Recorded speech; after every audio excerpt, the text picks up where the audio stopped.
ka tlhamalalo go tswa SABC Studio 10 Auckland Park, Johannesburg, nna Katlego Musiele le Mpho Teme re go tlisitsa kgaso ya dikgang tsa Setswana a re thube kobo segole mmogo ka tshedimosetso.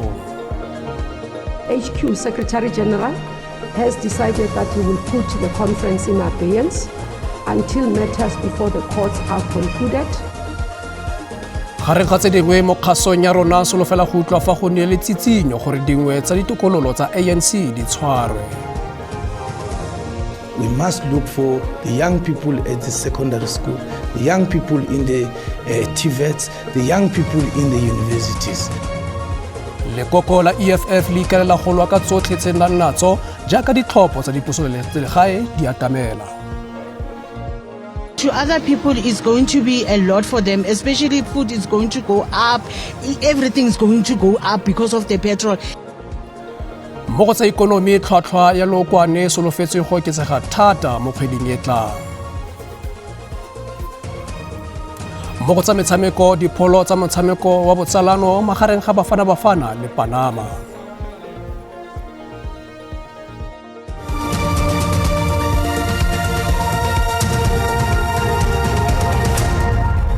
Mogaetso madume tsa maitsibweng ano re di simolola ka gore babueledi ba ditokololo di le tharo tsa ANC tseo di neng di gwetla conference ya province ya bolesome ya Lekoko kwa Kapa Botlhaba ba gogetse morero ono kwa kgotlatshekelo kgolo ya East London ba tsitsinya gore monnasetilo wa province Oscar Mabuyane mokwaledi kakaretso wa Lekoko Fikile Mbalula le mogokaganyi wa komiti khuditšhamaga ya bosetšhaba Mamoloko Kubai ba tshware dikgwedi di le 15 ka ntlha ya go tswela ka conference le mororo e leditswe go tswelela. Ga go itsiwe gore a conference ya go tlhopha boeteledipele jwa ANC e ditilweng ka tlhoafalo e tla tswelela kgotsa nnyaa. Seno ke jaaka tsamaiso ya kgotlatshekelo e diegisitse. Ditokololo tse di kgobegileng marapo tsa ANC di boleletse ba dikgang tsa rona gore ba tshosediwa ka go bolawa fa e sale ba ikgolaganya le kgotlatshekelo. Speaking on that issue as well is that today at around 11:30 I received a very strange call which was talking a number of things about what is going to happen to me, threats in my life and in my family. But having said that is that we remain unshaken. Babueledi ba bona ba tile moko gore ba tla fenya morero ono fa o rediwa kwa kgotlatshekelo.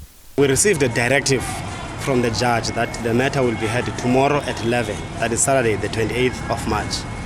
And then parties were put to terms in that the respondents, the parties that are said to be contemptuous, they're expected to file the answering affidavit by 6 in the evening, and then we reply at 10. Lekoko le tsere tshwetso ya go diegisa conference nakwana go santse go letetswe morero wa kgotlatshekelo. We have received a communication after we've been in engagement with national and all the structures, and we had to convene a PEC to inform them that HQ Secretary General has decided that he will put the conference in abeyance until matters before the courts are concluded. Baemedi kwa conferenceng ba ikwetse go Lekoko go rarabolola ka gangwe dikgwetlo tsa semolao gore ba kgone go tlhopha boeteledipele jo bontšhwa. Re sa lefo ANC kwa Limpopo ya mogetse ka tlatsopedi ka tlholo ya kgotlatshekelo kgolo ya Polokwane kgatlhanong le kopo ya ka bonako ya go thibela conference ya ditlhopho ya Lekoko. Kgotlatshekelo e kgapetse thoko kopo eo le go entsha mo lenaneng la yona la dikgetsi. Moatlhodi wa nakwana Mashudu Chivase o sweditse gore modirakopo Basil Mabaza o paletswe ke go latela melawana yotlhe ya ka fa teng ga Lekoko ya go rarabolola dikgotlang. Taelo eo e sweditse gore conference e tswelele pele. Chivase o ne gape a laela gore Lekoko lengwe le lengwe le duele ditshenyegelo tsa tsamaiso ya semolao tsa lona. I come to the conclusion that the balance of convenience in the absent by the applicant to set out a case in terms of Rule 612 of the uniform rule of this court. At this stage, it doesn't favor the applicant. And as such, this court came to the conclusion that there is no case made out by the applicant on agency in terms of Rule 612. ANC ya mogetse taelo ya kgotlatshekelo mme ya re e tla tswelela go ikgolaganya le mabasa. As the PEC of Limpopo, we are very much happy and delighted about the judgment, and we also want to appeal to our members that they also need to give their structure an opportunity to lead and to go to its conference. And if there are issues that these comrades wants to raise with us, our doors are still open. Moeledi wa mabasa a re o tlotla tshwetso ya kgotlatshekelo. We face challenges in presenting our matter. Firstly, when we came here yesterday, we were told that our papers are not on case line, whereas the papers were placed on time, and it was surprising that, so we were told that the matter won't be heard, but after making some complaints, the matter was placed on roll. Kgabagare conference ya ditlhopho ya bosomengwe kwa Limpopo e butswe semmuso ke motlatsa mokwaledi kakaretso Maropene Ramokgopa. A re go botlhokwa thata gore ANC e dire sentle kwa Limpopo ka nako ya ditlhopho ka are e na le kemonokeng kwa godimo kwa profenseng eo. As much as the ANC dropped to 40%, this over 70% that we got here in Limpopo has stabilized the ANC. It is for this reason that the ANC will always want to guard what is happening organizationally here in the province, because the ANC depends on the ANC of Limpopo to be able to stand, but also to be able to have a margin that is decisive nationally. Conference e solofetswe go khutla ka Sontaga. Jaaka o sa tswa go utlwa conference eo e tsweletseng ga jaana mme go utlwa tsa sešeng re ikgolaganya le mmega dikgang wa rona Ntebo Mokobo yo o leng kwa Polokwane. Ntebo Madume o amogetswe mo dikgang tsa rona tsa Setswana. E re ke go dumedise Katlego ke boele ke dumedise le bone ba bogedi go gae. Ntebo kgotlatshekelo e ganne go thibela conference ewa mme re bone gompieno Resten Mathabata e le mongwe wa batho ba ile gore ba buile kwa pulong ya conference o ka re thabisetsa gore go diragalang ga jana. Re bua jana Katlego ba tsenetseng yona conference no kgotsa di delegates e leng gore di tsenetse conference di tsweletse pele ka go tlhopha ba ileng gore ke bona bontlhopheng ba ileng gore ba tla etelela yone province eno dingwaga di le nne tse di tlang. O tla gopola gore go na le maina le mantsi a ileng gore a sentse a tlhagisitswe ka le yaka batho ba ileng gore ba batla go tsweletsa ba batla go tsenela yona conference eno jaaka ba eteledi pele kgotsa ba batla go etelela yone province eno ya Limpopo ya ANC mo dingwageng tse nne tse di tlang. Mme bone ba akaretsa mme e leng gore ga jana ke tonakgolo ya province Dr. Popi Ramathuba o e leng gore motlatsi wa gagwe e tana John Mpe. Mme o tla gopola gore ga o lebelela bone bao ba ileng gore ke bontlhopheng ba bane ke batho ba bontate kgotsa ba borre mme a le mongwe fela ke ene mosadi. O tla gopola gore mo dingwageng tse di fetileng ANC bila ikuela gore baetapele ba ANC bogolo segolo mo diprofenseng le mo dikgaolong kgotsa di-regions e tshwanela ya ba 30% e leng gore ke a bomme mme tse dingwe diperesente ka nna tsa bontate. Mme ha o lebelela yona ba leng gore ba ikgolegile gore ba tla etela province ena pele ke bone ba leng gore ba bane ke batho ba borre mme ba a le mongwe fela ke mme e leng gore ke 20% se leng gore le sona ga se dumelesagane le molaotheo wa ANC o leng gore o no ikuela gore 30% e tshwanela ya batho ba bomme mme 70% e ka nna ya borre mo ileng gore lekoko le tlabilentse le ipakanyetsa gore mo pakeng e tlang ba tla feletsa e le gore ke 50% ya borre le 50% ya bomme. Mme o tla gopola gore le yona top officials ya ANC borre ke batho ba ileng gore ba bane mme ba bararo ke bomme. Mme mo provinceng ya yona Limpopo ga re bone seo se diragala. Ba ba neng ba gogetse lekoko kwa kgotlatshekelo bona ba kae ga jana a ba tsenetse kopano?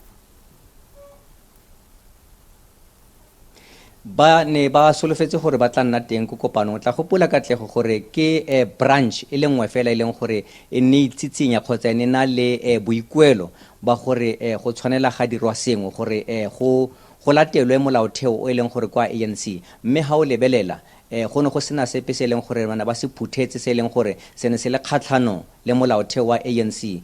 ka jalo ba rata ba sa rate ba tla tshwanela ke gore ba tsenele kopano ka gonne kgotlatshekelo e latlhile seo ba neng ba tla ka sona ya tlhalosa le gore ga sena go tshwarega kgotsa ga se batle seka setisa gore conference e ka tswelela pele mme ba tshwanetse gore ba be gone mo yona conference eno. Re a lebogang Ntebo yo ke mmegadikgang wa rona Ntebo Mokobo a re thadisetsa ka sa sešeng malebana le conference ya ANC ya province ya Limpopo.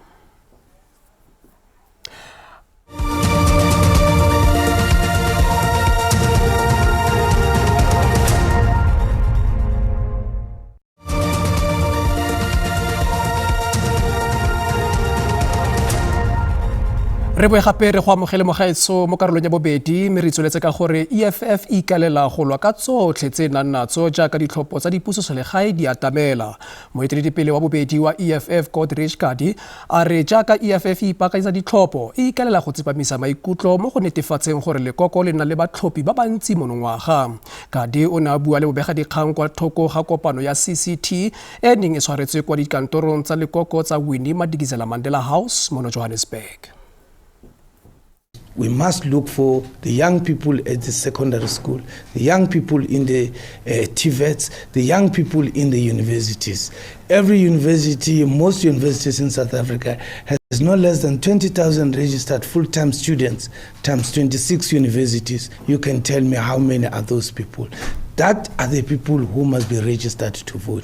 And unfortunately, they are not registered to vote. If in a predominantly African village ward,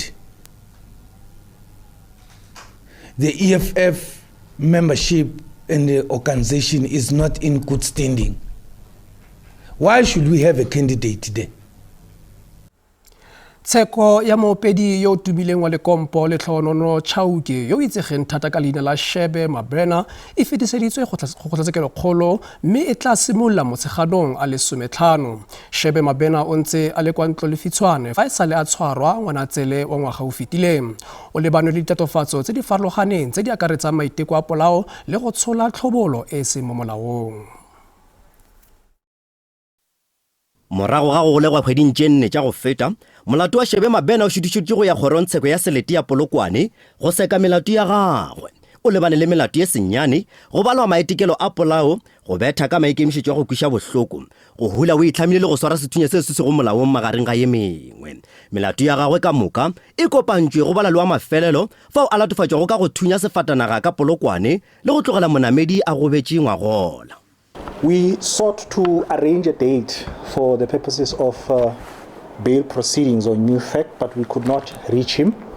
So what we've agreed on is that we may transfer the matter to the regional court. Shebe Mabena sale a ganwa ka peile ke kgorotsheko ya Masterata le kgorogolo ya tsheko ya Polokwane kgweding ya Manthule ngwagola. Masterata o šutišeditše molato go ya kgorotsheko ya selete.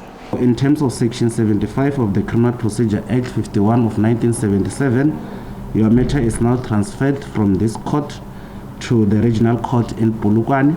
You will appear there on the 15th of May 2026. You are still in custody. Your bail was denied. Balatedi ba Shebe ba re ga ba le šudiwela ke go šutišwa gafetša ga molato. Le matropolis re kwa bothoko ka gore ba no phela ba postpone molato ke ha o ne ntse ba re botsang yona re kwa bothoko ka kudu. Ba bangwe ba maphodisa ba filwe di bail e le gona ba phirela mathomo ya le go ka Shebe go pala eng gore yena a fiwe bail. Ramola wa Shebe Mabena Michael Khumalo o re Mabena o tla tswela pele gape go dira kgopelo ye nngwe ya baila ge a boa gape pele ga kgorotsheko ka la 15 kgweding ya Mei. Go le bjalo botšhotšhisi bo re bo tla tswela pele go ba kgatlhanong le kgopelo ya gagwe ya baila. Nna ke Koketšo Motau wa ditaba tša SABC kgorotsheko ya Masterata wa Polokwane. Kgetsi kgatlhanong le balatofadiwa ba le babedi ba balatofadiwang ka go tshwara le go anamisa divideo le ditshwantsho tsa tlhotlhako ya thobalano e leng gore e tlhotlheleditswe ke diritibatsi mo Gauteng e buseditswe morago ke kgotlatshekelo ya magistrata wa Boksburg fa go santse go letilwe kopo ya beile le go swetsa dipatlisiso. Bobedi jono bo tlhageletse kwa kgotlatshekelo le go dira kopo ya beile morago ga go tshwarwa ka mosupologo. yo mongwe o balatofadiwa ke mongwe wa dingwaga di le 34 yo sepedisi se dumelang gore o file mogatse diritibatsi le go mo betelela mme morago a anamisa dividio tsa gagwe ntle le go mo itsise mo mafaratlhatlheng a bobegadikgang sebaka sa dingwaga di feta 5. Sepodisi se bega fa mmelaelwa a tlhagelela mo dividiong a le mo maibing fa tiragalo eo e ne diragala. Balatofadiwa ba solofetse go tlhagelela kwa kgotlatshekelo gape fa Moranang a rogwa go dira kopo ya beile.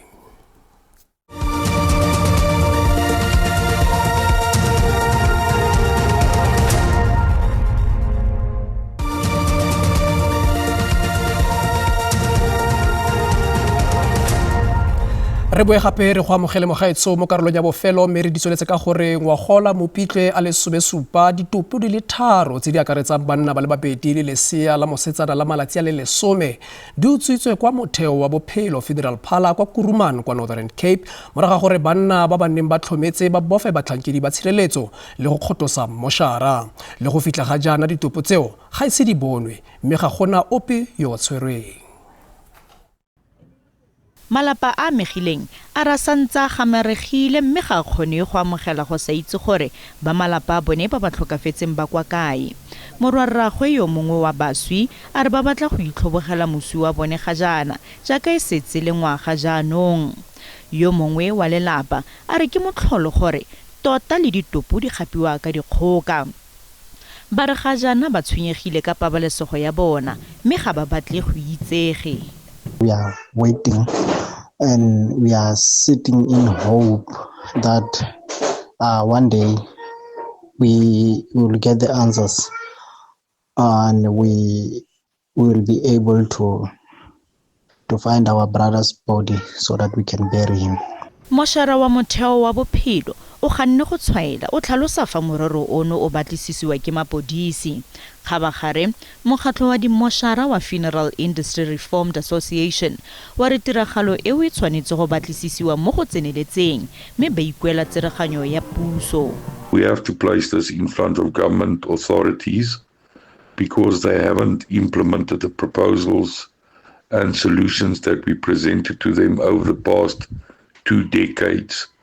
Unfortunately, we have to question the capacity and how the matter was handled by SAPS. Mapodisi kwa Northern Cape a re moputso wa dikete di le 100 sa ntse le gone mme ba rotloeditse ba ba nang le tshedimosetso ka ga tiragalo eo go ikgolaganya le bona. Bakgweetsi ba lebane le paka e bokete thata mo go bonelwang pele tlhatlhogo ya tlhwatlhwa ya lokwane e solofetseng go simolola kgwedi e tlang. Tlhwatlhwa ya petrolo e solofetse go tlhatlhoga ka diranta di feta 5 litara fa ya diesel e solofetse go tlhatlhoga ka diranta di feta 9 litara. Go begwa fa tlhatlhogo ya eno e bakilwe ke ntwa e leng gore ke kgotlang ya bogare e bakilang ke tsaetsego ya lefatshe ka bophara le go ama tlhwatlhwa ya lokwane mo go maswe mo kgweding tse tlang. Dikgang tse di sa itumediseng go bakgweetsi jaaka fa tlhwatlhwa ya lookwane e solofetse go tlhatlhoga thata kgwedi e tlang go ntse go na le ketsaetsego ya go reka diesel ka mmetela go latela dipego tsa tlhaelo ya yone le mororo puso e netefaditse fa thebolelo e santse e tsepame. Bakgweetsi ba solofetse go thologela kwa diteišeneng tsa lookwane mo malatsing a tlang jaaka fa bontsi bo tshwenyegile thata ka ntwa e e tsweletseng pele ga jana kwa Botlhabagare. Not looking good. Most of us are going to have to fill up before it goes up.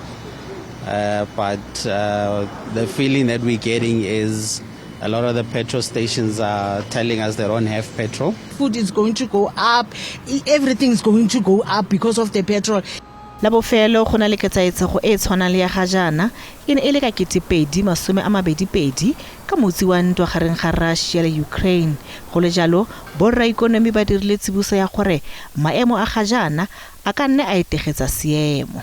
This is coming at a month that a lot of people will be traveling. We're going to Easter. We know a lot of people travel from their home provinces, from Gauteng, from other big provinces or economic hubs to their respective homes. So when that is happening, one can say that traveling will be very expensive, especially on the diesel. And seeing the diesel price going up, we see that it becomes a concern because a lot of production, especially especially in the agricultural sector, and also the movement of what has been produced. It requires diesel, so it is going to be take a strain a lot on the consumer.